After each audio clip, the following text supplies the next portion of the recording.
सुतेला संगवा खटिया प सुतेला संगवा खटिया प ऐसे जिया सजाई के सैया जी राजा जी सैया जी दिलवा मांगेले गमछा बिछाई के अरे सैया जी दिलवा मांगे चौक पर आवा बस 2 मिनट कहां जइबो डॉक्टर साहब भाई तुमको तोरा अच्छा कोई देखला से ना ए मलकिनी जा तनी हम बनारस ठीक तो हां डॉक्टर हम हैं अरे बिंडला बाबू संगे मीटिंग बिंडला सिंडला क्यों हरे छिनला ई कौन है रारी पुत्र काटी गापुलर हॉस्पिटल के उतना बड़का मालिक उनकरा कैसे कहतलू गापुलर जहां कोई रही तार ब्रेनवा के देखावे कोई रही जा मलाइका को भइल को नाम था दिला ब्रेन दिले जा तनी एबरा बनारस ठीक ना कायम घरे ना बना देती बिंडला बाबू के संगे मीटिंग ये के मन बारस हम खुदे घरे बना दे ना जा बनारस जाते नहीं रे वाराणसी वाराणसी हां ओजे जाते का करे बिंडला बाबू संगे मीटिंग बा अब ओकरा संगे मेल मिलाप होई इतना दिन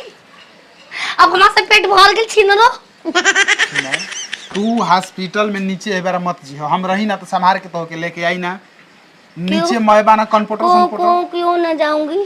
जाके कोनो के दांत काट ले बहुत नहीं काटूंगा तो नीचे तू मत जी मशक लगा के जाऊंगी कहीं मत जी रानी घर में रही है गमरी होई डॉक्टर साहब का हुकुम बा कुम नहीं पूछा बा आज भर तो हुकुम चला ले में दो रोज तो तोहरे चलेला जा एकरा बाद हम देख ले का देख ले कुछ भी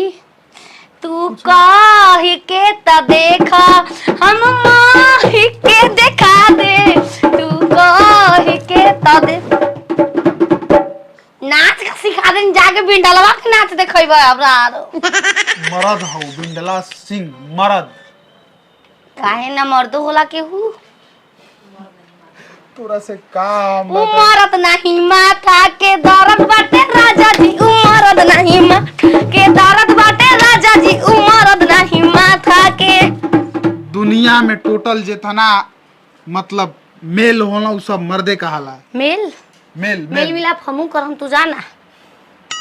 जाई हम ताके रोक ले गे बा झोरा लेके जा अपन झोरा लेके का होई अरे जाता रहता जाए राजा ठीक से कमाई हा कौनो सवत से ना नजर मिलई हा जाता रहता जाए राजा कमाए जाता नहीं मीटिंग बारे वो कौन मीटिंग पे बस जाई कहियो जतरा बनावा तली के बिगाड़ा तली अरे जतरा बनाला चुमा लेके जाई हो गाल में तब तहरा चिंता नहीं होई कहां जा तनी लेट होता हमके 2 मिनट करिए 5 मिनट रोक दले जे ओए माई यही से कोत नहीं कि हमरा गांव छोड़ दीजिए लिए जाके लेकिन मर तक दम छोड़े के नामे नहीं निकले तो इतना पेट दुखा दम के घर से कोई ओए भाई रे माई ए जी आयो माई अरे कहां गए जी ये तो दिन भर देखो लइका नहीं खे पिया के मार दिन हर ए जी वो जी दर्दे में रहता तोरी दादी मो अगले जन्म में मेहरारू के जन्म ले बता तारा पता चल कि कैसे मिले का पियाला कैसे ना पियाला ये जियो जी कहत रहतन दुखा दे इतना जोर से पेट अबे 3 दिन टाइम बा जो मत ठीक है तो दुखा दे यही मेरा कितना जोर से चल तो हॉस्पिटल में लिया के चलिए ना तरफ आयो बेटा हम ना जाए जी डॉक्टरी में हम ना जाए काहे ना जाबी हमने के पूरा खून खानदान में घर में हमने के कबो डॉक्टर में लेके बैठ हमने के घरे बैठ डॉक्टर से बुला दिया हम चल जे बेचे तो दादा गुडू डॉक्टर के तब बुला के लिया का ओए पूरा गांव के लेके करावे ना अच्छा डॉक्टर हम उन्हें के बुला के लेके तो नहीं होता पानी वानी चढ़ाए के पर तो कुल बोतल उतल लेके यहां जा कौन भत्ते के डॉक्टर से बचाए और सब सामान लेके चली ना अच्छा तन की बर्दाश्त कर हम बेल लिया क्या होता नहीं पूरा गांव के मेरा के लेके करावे ना गुडू डॉक्टर ए डॉक्टर साहब क्या रे डॉक्टर साहब हां डॉक्टर साहब नहीं की का बानी भेजी आ रहा हूं भेजी बहुत इमरजेंसी बा महाराज इमरजेंसी में हम तो आते बानी रुक जा वहां के कहूं पे नहीं बोलत सुतल बानी का प्रणाम डॉक्टर साहब कहां बनी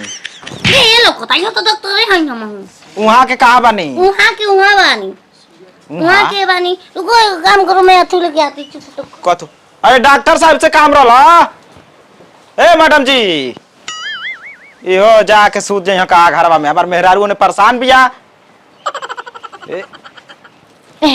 सुई में सिरिंज भरे गए रही अरे सिरिंज में दवाई हमार मेहरारू परेशान बिया आजकल भइल बिया ठीक ना हम ना जी हां के गोबिना हमार मेहरारू चल चल चल लास्ट चलता चल हम चल विवाही ओकरा के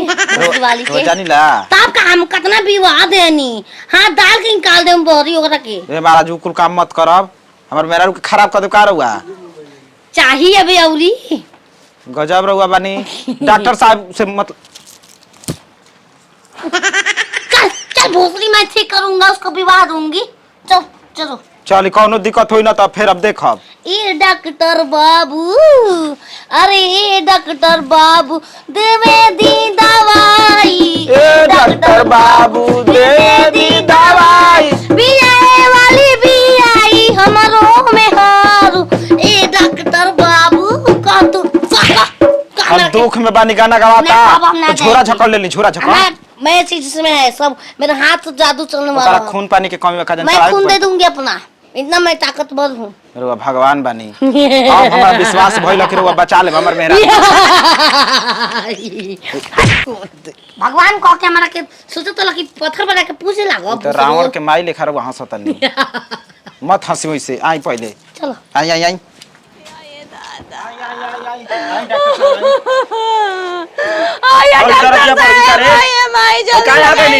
डॉक्टर आई नहीं बनी डॉक्टर आई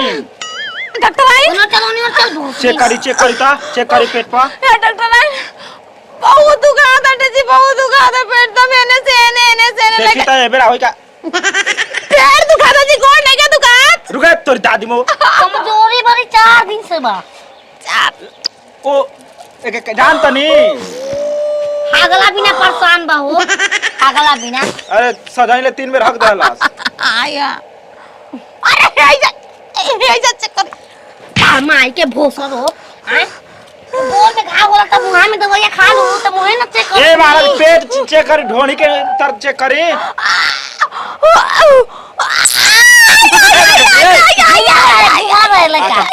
इकर मतलब पेट खोल लका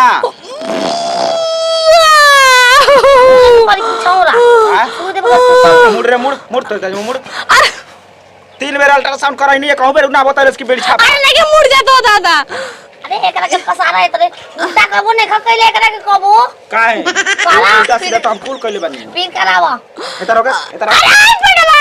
कैसे होगी ए रवि ओके हां आय फुलझड़ी डॉक्टर साहब प्रणाम हे डॉक्टर साहब दवाई दे दे सुई तो के मना के लेने घर ले अरे डॉक्टर साहब अरे मैं मोनी के लायक ना रही चलो पागल हिया पागल ए से गोड़ में चेक कर दिया लगा कि कोतली कमजोरी बाटे माला अगरानी को तो जामुन होते होते हां खैला अरे बेटा खैला अरे जामुन खा अरे बेटा देखी मेरा देखी तो आजे हो या कि जाके हुसैन को बोला अरे बेटा बच्चा ठीक बा हां काम करो हम एम्बुलेंस बुलाओ तनी और लेके के चलो सदर अस्पताल हम ना जाए डॉक्टर में हम ना जाए डॉक्टर साहब खानदानी के नियम कि ना जाइला जा डिलीवरी कराल चाहता हां इनकर बच्चा घुमल बा इनके हॉस्पिटल में लेके चले अबे तो मैडम जी घुमा के टेढ़ कर लिया कैसे टेढ़ के लिया अरे टेढ़ कर देली हां जल्दी एम्बुलेंस में फोन कर तनी ऐसा कोई खानदानी परंपरा के थुकीरा लेके चल उठा अरे ना पैदल चल हम पैदल चल